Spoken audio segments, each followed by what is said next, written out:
நாம சாப்பிடுற உணவு மட்டும் சத்தானதா இருந்தா போதுமாங்க. சமைக்கிற பாத்திரமும் ஆரோக்கியமா இருக்கணும் அப்படிங்கிறதுக்காக தான் நான் பாட்ஸ் லுக் அப்படிங்கிற இன்ஸ்டா பேஜ்ல இருந்து சூப்பரான ப்ராடக்ட் வந்து வாங்கியிருக்கேன். திருநெல்வேலியிலேருந்து இந்த பார்சல் நம்ம வீட்டுக்கு வந்திருக்குங்க. இவ்வளோ தூரம் வரும்போது உடஞ்சிருமோங்கிற பயம் கொஞ்சம் கூட வேணாங்க. ஏன்னா அவ்வளோ சேஃப் அண்ட் செக்யூரா பேக் பண்ணி அனுப்பியிருக்கிறாங்க. ஒரு வேளை அது பிரேக் ஆனா கூட திருப்பி உங்களுக்கு ரீஃபண்ட் பண்ணிடுவோம், இல்லை வேற பானை அனுப்பிடுவோம்னு உறுதிமொழியோட அனுப்பியிருக்காங்க.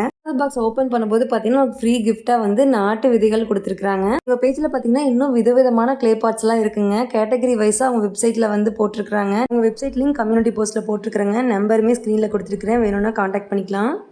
அவங்க சென்ட் பண்ணியிருந்தப்போ அந்த வைக்கோல் இருக்கும் பார்த்தீங்களா, அதையும் வேஸ்ட் பண்ணிடாமல் செடிகளுக்கு வந்து உரமாக போடுங்கன்னு சொல்லியிருந்தாங்க. அவங்க இது போல் கையால் எழுதின லெட்டரோட சேர்த்து நமக்கு வந்து நாட்டு விதைகளும் கொடுத்துருந்தாங்க. நம்ம வாங்கிக்கிற ப்ராடக்ட் பிளாக் கலரில் இருக்கிறங்காட்டி டபுள் ஃபயரிங் ப்ராசஸில் வந்ததுங்க. அதை வந்து பழக்கப்படுத்தணும்னு அவசியம் இல்லை, ஜஸ்ட் வாஷ் பண்ணி அப்படியே யூஸ் பண்ண ஆரம்பிச்சிக்கலாங்க. ஃபுல்லாக அவங்க ஃப்ரீ ஷிப்பிங் பண்ணி தராங்க. அந்த லெட்டரில் பார்த்தீங்கன்னா உங்கள் கையில் இருக்கிறது வெறும் மண்பானை மட்டும் கிடையாது, திருநெல்வேலியோட மண் வாசனையும் கைவினை கலைஞரோட ஒரு நாள் உழைப்புன்னு போட்டிருந்தாங்க. அதை படிக்கும்போதே ரொம்ப நெகிழ்ச்சியாக ஃபீல் ஆச்சுங்க.